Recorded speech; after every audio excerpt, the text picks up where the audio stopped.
kemarin ketika terjadi gempa? Saya merasa sangat takut dan saya terasa sangat trauma. Oh, tapi kondisinya, suasananya gimana? Orang-orang berlarian dan panik. Ada yang membantu, ada yang kebingungan. Nah, marilah kita belajar lebih jauh tentang gempa. Kenapa Kali Bening bisa mengalami sampai dengan seperti ini ya. Di LK individu ini kamu akan melakukan percobaan dengan bagaimana ketika dua lempeng bergerak. Kotak kardus dipotong menjadi dua bagian sama besar. Lalu tuangkan pasir lembab ke dalam kotak dan ratakan dengan tangan.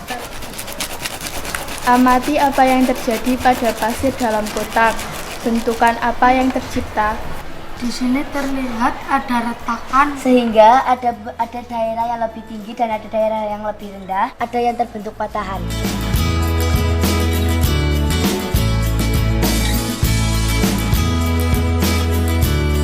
Siapa yang akan presentasi di kelompok ini? Saya. Ya. Ketika dua lempeng saling menjauh, akan terbentuk jurang, palung laut, dan juga ada retakan. Dan ketika pasir diratakan, lalu ditabrakkan kembali lempengnya, akan terbentuknya gundukan, dan ada permukaan tanah yang lebih tinggi dan juga ada yang lebih rendah. Setelah kalian melakukan percobaan, kemudian melakukan presentasi dalam kelompok, selanjutnya kita akan memperagakan 4 lempeng sekaligus. Nanti langkah kerjanya, ikuti langkah kerja sesuai dengan lembar kerja sebelum ditarik dan ketika dilepaskan, apa yang terjadi dengan permukaan bumi.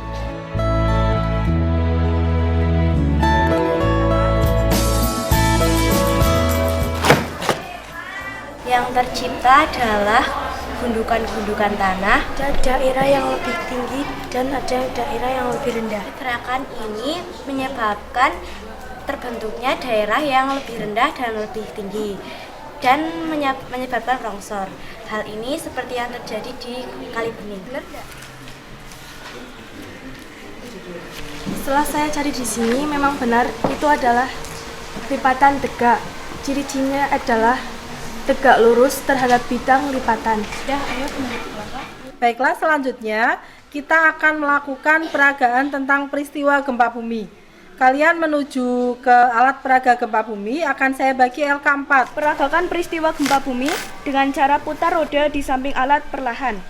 Dengan memutar roda perlahan, apa yang terjadi? Mengapa demikian? Langkah yang kamu lakukan merupakan simulasi gempa bumi sesungguhnya. Ada retakan.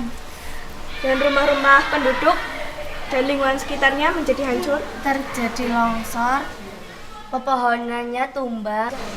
Bagian sini akan terjadi gundukan. Setelah semua kegiatan kita lakukan, mulai dari tabrakan 2 lempeng, 4 lempeng, patahan lipatan, kemudian demonstrasi earthquake-nya, silahkan kamu lakukan kegiatan akhir. Kita akan melakukan pembuatan literasi informasi, yaitu apa yang kamu lakukan kalau mengalami gempa, kemudian apa saranmu pada pemerintah. Mari kita gunakan software menemu baling kita, gunakan HP-mu untuk menulis dengan mulut. Waktunya 15 menit. Seperti halnya getaran gempa kuat yang terjadi di wilayah Kali Bening pada hari Rabu 18 April 2018 sekitar pukul 10 waktu Indonesia Barat. Sehingga menyebabkan masyarakat harus mengungsi adalah 1. Menyediakan stok makanan. 2. Membuat daerah penampungan sementara. 3. Menyediakan obat-obatan. 4. Baiklah anak-anak, sekarang waktunya untuk presentasi. Nanti ada kelompok yang maju untuk membaling hasil tulisannya. Kita dengarkan, kemudian nanti silakan kamu ajukan pertanyaan. Mari kita dengarkan bersama. Potensi gempa bumi di Indonesia dapat dibilang sangat tinggi karena Indonesia merupakan daerah pertemuan 3 lempeng Indo-Australia, Asia, dan lempeng Pasifik. Petugas dibantu para relawan dari luar kota untuk mengevakuasi korban. Kami dibawa ke pos bencana alam yang sudah disediakan. Saya mau bertanya, di Kali Bening terjadi gempa dalam waktu yang sebentar dan gempanya dangkal. Tetapi mengapa mengakibatkan kerusakan lingkungan yang parah?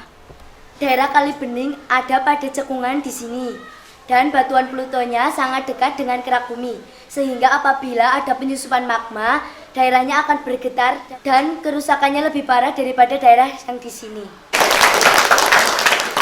Untuk pelajaran kita hari ini, sistem pernafasan pada manusia. Silakan memasukkan kapurnya ke dalam gelas elmaya. Ayo, silakan berdiri semuanya dan membantu teman-teman.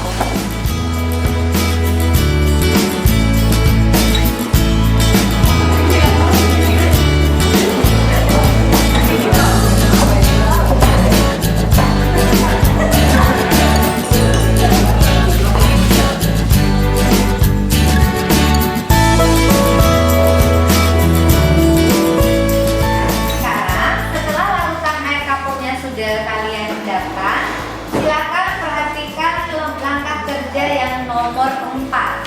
Di sana kalian masukkan pipet, di mana ada 2 perlakuan. Hembuskan napas dengan menggunakan pipet. Yang pertama di atas permukaan air, dan yang kedua kamu hembuskan di dalam larutan air kapur.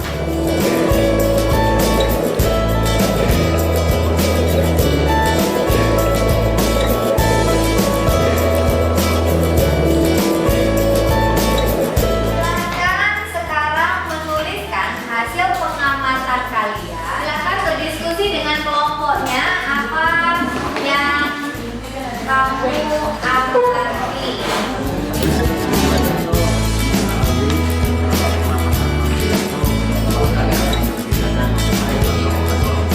Nah, sekarang Ibu akan meminta dari salah satu kelompok untuk mempresentasikan hasil yang sudah diselesaikan.